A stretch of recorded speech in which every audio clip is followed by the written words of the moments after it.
Friends, welcome to my channel teaching cool mathematics solutions. आज मैं exercise 14.4 लेकर आया हूँ दोस्तों इसमें 14.4 में हमें निकालना होता है less than type cumulative frequency and more than type cumulative frequency. तो दोस्तों less than type cumulative frequency में होता है ये हमेशा ओगाइब चैप्टर ओगाइब हमें खींचना होता है, जिसको हिंदी में तोरन बोलते हैं। तोरन क्या होता है? तोरन एक लाइन होता है, ठीक है। एक ग्राफ होता है, ग्राफ को खींचना होता है जो डेटा वैल्यू दिया होता है उस पर, ठीक है। तो ओगाइब दोस्तों, इसको ओगाइब पढ़ लेना या ओजाइब पढ़ लेना, ठीक है, जो जिस तरह से पढ़ सके। तो इसको हम ओजाइब पढ़ रहे हैं, ठीक है। तो ओजाइब खींचना है हमें। तो ओजाइब जो होता है हमारा, ये हमारा होता है लेस देन टाइप और मोर देन टाइप डेटा पर, ठीक है। Less than type more than type क्या होता है वो हम देखेंगे अभी एक्सरसाइज में। क्वेश्चंस को लेते हुए ही देखेंगे। और ये हमेशा क्यूमुलेटिव फ्रीक्वेंसी पे होता है, यानी कि जो हमारा अगर फ्रीक्वेंसी दिया हुआ है, ये अगर फ्रीक्वेंसी दिया हुआ है तो हमें क्यूमुलेटिव फ्रीक्वेंसी निकालना पड़ेगा, ठीक है दोस्तों। तो हम देखते हैं क्वेश्चन नंबर 1 एक्सरसाइज 14.4 का। इसी में हम क्वेश्चन में ही हम समझ लेंगे क्या होता है लेस देन टाइप और क्या होता है मोर देन टाइप, ठीक है दोस्तों। बस थोड़ा सा इंट्रोडक्शन ये है कि जो हमारा लेस देन टाइप ग्राफ होता है, लेस देन टाइप ग्राफ नीचे से ऊपर की तरफ जाता है, ठीक है। ये हुआ हमारा लेस देन टाइप। और मोर देन टाइप जो होता है वो ऊपर से नीचे की तरफ आता है, ठीक है। ये हुआ मोर देन टाइप। ये दोनों ग्राफ लेस देन टाइप और मोर देन टाइप ग्राफ जहाँ पे एक दूसरे को इंटरसेक्ट करता है, उस इंटरसेक्टिंग पॉइंट का देखते हैं कि एक्स एक्सिस पे, ये एक्स एक्सिस है और ये वाई एक्सिस है। एक्स एक्सिस पे जो वैल्यू होगा, मान लेते हैं यहाँ पे वैल्यू m है, तो इसका जो मीडियन होगा वो मीडियन हो जाएगा m, यानी कि यहाँ से यहाँ तक जो दूरी रहेगा इस पॉइंट की, वही वो मीडियन हो जाएगा इस जो भी डेटा का ये ग्राफ होगा उसका, ठीक है दोस्तों। तो इस तरह से, या दूसरा तरीका है मीडियन निकालने का, लेस देन टाइप ग्राफ खींच दो और जो n की वैल्यू होगा n/2 यहाँ भी निकालेंगे। n/2 की वैल्यू जो होगा, मान लो कि n/2 n 60 है तो 60/2 कितना हो जाएगा 30, यानी कि 30। ये लेस देन टाइप ग्राफ पे 30 का वैल्यू जहाँ पे होगा वहाँ पे इसको कट कर देंगे और जो x पे होगा वैल्यू वही हो जाएगा हमारा मीडियन, ठीक है। ये n/2 30 कहाँ, ये y एक्सिस पर, ठीक है। y एक्सिस पर 30 दिखा देंगे और वो x के सामने जो होगा वैल्यू वही हो जाएगा मीडियन। तो दोस्तों क्वेश्चन को लेते हुए हम इसको और अच्छी तरह से समझेंगे। अभी बस लेस देन टाइप और मोर देन टाइप दो तरह के ग्राफ होते हैं, उसको ध्यान रखना है। लेस देन टाइप और मोर देन टाइप, एक ही डेटा का यदि लेस देन टाइप ग्राफ भी खींच दें और उसी डेटा का मोर देन टाइप ग्राफ भी खींच दें, और दोनों ग्राफ जहाँ पे कटेगा वही हमारा हो जाएगा, ये इंटरसेक्टिंग पॉइंट है, यहाँ पे जो x की वैल्यू होगी वही हमारा मीडियन हो जाएगा, ठीक है दोस्तों। तो हम देखते हैं क्वेश्चन को लेके आगे, फिर अच्छी तरह से और समझेंगे। क्वेश्चन में ये डेटा दिया हुआ है, the following distribution gives the daily income of 50 workers of A factory. किसी भी फैक्ट्री के 50 वर्कर का डेली इनकम दिया हुआ है, ठीक है। Convert the distribution to less than type cumulative frequency and draw its ओजैब, ठीक है। तो हमें क्या करना है, इस डेली इनकम को हमें लेस देन टाइप डिस्ट्रीब्यूशन में चेंज करना है। क्या करना है, लेस देन टाइप डिस्ट्रीब्यूशन में। इसका मतलब ये है कि देखो, ये हमारा जो इंटरवल दिया हुआ है, ये जो हमारा क्लास इंटरवल दिया हुआ है, ये क्या है 100 से 20, यानी 100 से 20। तो 20 को हम एक्सक्लूड कर देते हैं, यहाँ इंक्लूड करते हैं, ठीक है। यानी कि 100 से 119 तक का जो रुपीज़ है, यानी डेली इनकम जिसका 100 से 119 तक है, वो कितने वर्कर्स हैं 12 है। और इसमें अब 120 से लेके 140 लिखा है ना, तो लेस देन 140, यानी कि 120 से लेके 139 तक का जो इनकम है, इतना इनकम ग्रुप वाले 14 है। 14 क्या है? वर्कर्स हैं। उसी तरह से ये 140 से लेकर 159 रुपीज़ कमाने वाले डेली इनकम वाले कितने हैं? 8 हैं। इस तरह से हमें लेस देन टाइप डिस्ट्रीब्यूशन बनाना है। तो लेस देन टाइप डिस्ट्रीब्यूशन में ये होता है कि देखो 100 से 119 तक का रुपीज़ है ना, इसमें ये ग्रुप किसका है? 100 से लेकर 120 लिखा है, लेकिन 20 को छोड़ देते हैं, तो 119 तक कमाने वाले 12 है। यानी कि इसको हम दूसरे भाषा में, दूसरे लैंग्वेज में हम क्या लिख सकते हैं कि लेस देन 120 कमाने वाले, 120 से कम कमाने वाले, ये 100 से 119 कमाने वाले 12 था। इसी को हम दूसरे लैंग्वेज में लिख रहे हैं। दूसरे लैंग्वेज में क्या लिख सकते हैं? ये 100 से 120 कमाने वाले 12 हैं। यानी कि 120 से कम कमाने वाले कितने हैं? 12 ही तो है। कितने हैं? 12 है। लेस देन 120, 120 से कम कमाने वाले, तो ये 120 से कम कमाने वाले कितने हैं? लेस देन 120 का क्या मतलब है? लेस देन 120 का मतलब है 120 से कम कमाने वाले। तो ये 100 से 119 तक कमाने वाले 12 था, 119 तक कमाने वाले, यानी कि 120 से कम ही हुआ ना, तो 120 से कम कमाने वाले 12 के 12 है। ठीक है। अब अगर हम इसमें आ जाएं लेस देन 140, अब देखो लेस देन 140 कमाने वाले, तो देखो ये यहाँ से 119 तक कमाने वाले इतने थे। अब 120 से लेकर 120 से लेकर 140 तक कमाने वाले कितने हैं? 14। गौर करना बातों पे। 120 से लेकर और 140 के बीच कमाने वाले, यानी कि 120 से लेकर 139 तक कमाने वाले कितने हैं? 14 है। ठीक है। कह रहा लेस देन 140, 140 से कम कमाने वाले, तो 140 से कम कमाने वाले ये 14 भी है, क्योंकि 139 तक कमाने वाले था ना, ये 120 से 139 तक कमाने वाले 14 था। तो इसी को दूसरे भाषा में बोल दिया 140 से कम कमाने वाले, तो 140 से कम कमाने वाले ये भी है और 140 से कम कमाने वाले ये भी है ना। तो ये दोनों मिल के हो गया ना 140 से कम कमाने वाले। समझ में आ गया बात? 140 से कम कमाने वाले में ये भी है। 120 से 139 तक कमाने वाले 14 था, तो 140 लेस देन 140। लेस देन 140 का मतलब क्या है कि 140 से कम कमाने वाले, तो 140 से कम कमाने वाले ये है इस टाइम क्लास इंटरवल में, और ये भी तो 140 से कम ही कमाने वाला था 12 लोग। तो ये दोनों मिलके 140 से कम कमाने वाले हो गए ना, तो ये दोनों मिलके कितना हो जाएगा? इसे ऐड कर दो, कितने हो गए? 26। ठीक है, समझ में आ गया होगा बात। अब इसमें चलो लेस देन 160, लेस देन 160 है। देखो 140 से 160 तक कमाने वाले, 159 तक कमाने वाले कितने हैं? 8। ठीक है। इसी को हम लिख दिए हैं लेस देन 160, 160 से कम कमाने वाले, तो 160 से कम कमाने वाले ये 8 भी है, 160 से कम कमाने वाले ये 14 भी है, और 160 से कम कमाने वाले ये कितने हैं? 12 भी है।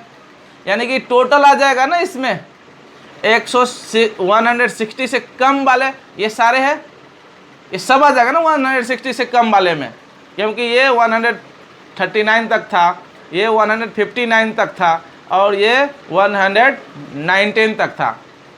तो लेस देन 160 का रहा है, 160 से कम वाले, तो सब ये सारे के सारे क्या है? 160 से कम ही तो है। ये सारे 160 से कम कमाने वाले वर्कर ही तो है, तो ये सब ऐड हो जाएगा ना। ये दोनों ऐड करके यहाँ लिखे थे, तो अब यही ऐड करना बच गया ना। तो ये 26 8 कितना हो जाएगा? 26 8 34 हो जाएगा। उसी तरह से यहाँ पे अगर हम कह दें लेस देन 180, तो लेस देन 180 से कम वाले देखो 179 तक तो ये 6 भी है, 160 से 179 तक 6 है। अब ये कह रहा है 180 से कम वाले, यहाँ लिखा है लेस देन 180, लेस देन 180 का मतलब 180 से कम वाले, तो 180 से कम वाले टोटल के टोटल है ना, ये सब 180 से कम वाले हैं। तो 180 से कम कमाने वाले कितने हैं, यहाँ तक तो हम जोड़ के ये 34 लिख चुके थे, अब ये भी जोड़ना पड़ेगा हमें, तो कितना हो जाएगा 40। बात समझ में आ गया होगा, ठीक है, कहीं कोई प्रॉब्लम नहीं हो रहा होगा, ठीक है दोस्तों। अब यहाँ पे अगर लिख दें लेस देन 200, अब देखो लेस देन 200 मतलब क्या, 200 से कम कमाने वाले, तो इस सारे के सारे 200 से कम कमाने वाले हैं ना।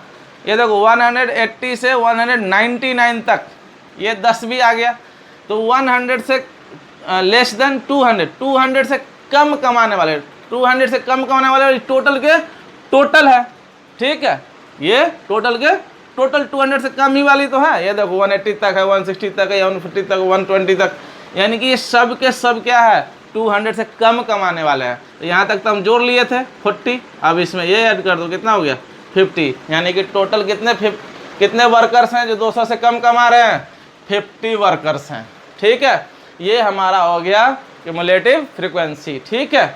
अब हमें ये और ये पॉइंट, ये जो हमारा है लेस देन टाइप डिस्ट्रीब्यूशन का वैल्यू, ये हमारा x की वैल्यू हो जाएगा एक्सिस पे, और ये हमारा y की वैल्यू हो जाएगा एक्सिस पे। यानी कि पॉइंट क्या हो जाएगा हमारा, जो पॉइंट प्लॉट करना है हमें ग्राफ पे, वो पॉइंट क्या हो जाएगा हमारा, पॉइंट हो जाएगा 120 12, 120 एंड 12, ठीक है। फिर आगे क्या हो जाएगा 140 एंड 26, 140 एंड 26, आगे हो जाएगा 160 एंड 34, 160 एंड 34, आगे हो जाएगा 180 एंड 40, 180 एंड 40, और आगे हो जाएगा 250, आगे हो जाएगा 250, ठीक है दोस्तों। ये हमारा पॉइंट हो जाएगा जिसको प्लॉट करना है, ठीक है। ये सारे पॉइंट को हमें कहाँ प्लॉट करना है, इस ग्राफ पे प्लॉट करना है। तो ग्राफ पेपर यूज कर लो, या हम वैसे रफ में बता रहे हैं, ठीक है, आप लोग ग्राफ पेपर पे करना, ठीक है। तो ग्राफ पेपर में एक वैल्यू लेते हैं, ये हमारा y एक्सिस है और ये हमारा x एक्सिस है, ये हमारा हुआ x एक्सिस और ये हमारा हुआ y एक्सिस। देखो x का वैल्यू मैक्सिमम कहाँ तक है, 120 से लेके 200 तक है, यहाँ पे x भी 0 एंड y भी 0, ठीक है। अब ये हम यहाँ से यहाँ तक मान लेते हैं, यहाँ से यहाँ तक इसको 100 मान लेते हैं, क्योंकि 120 से है ना। अब आगे सेम दूरी को आप 20-20 बढ़ाओ, ठीक है। तो ये 100 तक बढ़ाते हैं, तो इसको हम क्योंकि सेम नहीं ले रहे हैं, यहाँ से यहाँ 100 ले रहे हैं और यहाँ से यहाँ 20 ही बढ़ा रहे हैं, तो ये हम दूरी को क्या कर दिए हैं, छोड़ दिए हैं, ठीक है। हम डायरेक्ट 100 से शुरू कर रहे हैं, तो 120 उतना ही दूरी आगे चले जाओ, तो 140 उतना ही दूर आगे चले जाओ, ये हो जाएगा 160 उतना ही दूर आगे चले जाओ, 180 उतना ही दूर आगे चले जाओ, तो हो जाएगा 200, ठीक है। ग्राफ पेपर में अब इसको ये ले लेते हैं। अब देखो x में कितने तक वैल्यू है, ये सारे y की वैल्यू है, ये x की वैल्यू था, ठीक है। अब ये सारे y की वैल्यू, पहले वाला x आता है, ये x y के फॉर्म में, ठीक है, ये x y है, यानी कि जो पहले वाला x एक्सिस का है, दूसरे वाला y एक्सिस का है, ये x y है, ठीक है भैया, ये x ये y है और ये x एंड ये y है, ठीक है।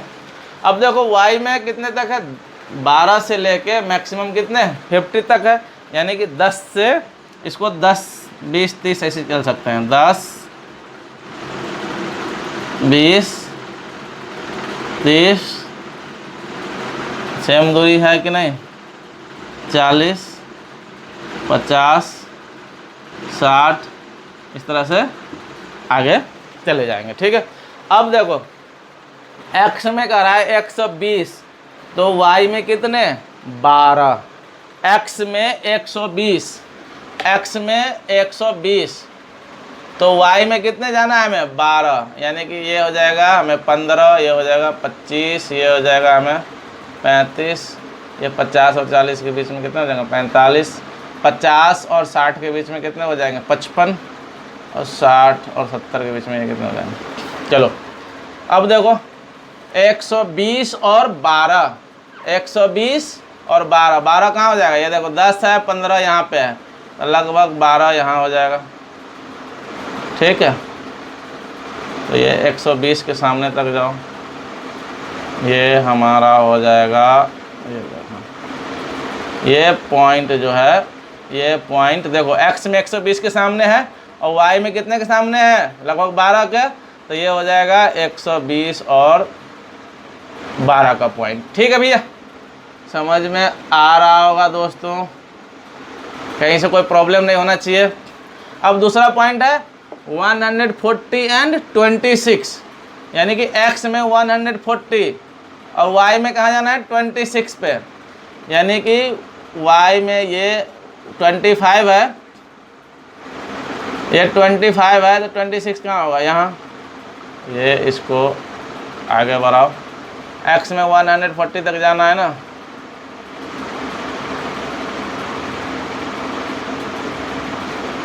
टेढ़ा नहीं होना चाहिए, ये है लगभग, ये पॉइंट है। ये देखो x में कितना है 140 और y में कितना है 26। अब देखो x में 160, y में 34, x में 160 और y में 34, देखो 35 यहाँ है तो 34 लगभग ये आएगा, और ये 100 कितना जाना है 60 ना, x में 160, यानी कि ये देखो x में 160 के सामने और y में 134 के सामने, तो ये हो जाएगा 160 एंड 34, x की वैल्यू पहले लिखना है। ठीक है, अब आगे 180 एंड 40 का, 180 x में यहाँ है और y में 40,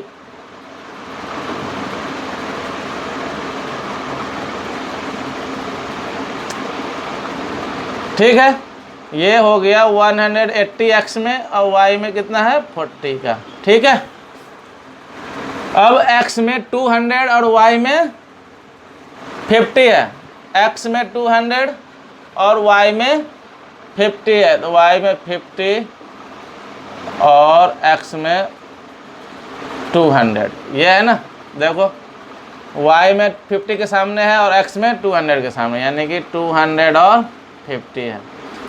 अब ये हमारे जितने भी पॉइंट मिले, अब इस सारे पॉइंट को फ्री हैंड से मिला दो, इस सारे पॉइंट को मिला दो, यही हमारा हो गया ओजाइव ग्राफ। ठीक है, इस डाटा का लेस देन टाइप डाटा का ओजाइव ग्राफ, और यहाँ है less than type cumulative frequency. हमेशा भाई मेरे जो ओजाइव ग्राफ होता है वो क्यूमुलेटिव फ्रीक्वेंसी पे ही होता है, यानी कि CF पे ही ये ग्राफ हमारा ओजाइव ग्राफ बनता है। तो ये हमारा हो गया less than type ogive graph of daily income of 50 workers of A factory. ठीक है, मतलब 50 वर्कर का जो हमारा इनकम था, डेली इनकम, उसका ओजाइव ग्राफ है। ठीक है, ओजाइव ग्राफ, ओजाइव को बोलते हैं हिंदी में तोरन। ठीक है, हिंदी में क्या बोलते हैं तोरन। तोरन क्या होता है, तेरा मेरा भी चलता है, तोरन ग्राफ। ठीक है भैया, तो ये आप लोग ये तोरन ग्राफ को यानी कि ओजाइव ग्राफ को इस तरह से आप समझ सकते हैं। ठीक है, तो ये हमारा क्वेश्चन नंबर 1 कंप्लीट हो गया। क्वेश्चन नंबर 2 देखते हैं। क्वेश्चन नंबर 1 को सेपरेट वीडियो में ही डाल देते हैं। ठीक है भैया, तो अगर हमारा वीडियो आपको सही लगता है तो प्लीज़ चैनल को सब्सक्राइब करें और अपने दोस्तों का साथ शेयर भी करें। और मिलते हैं नेक्स्ट वीडियो में। Thank you.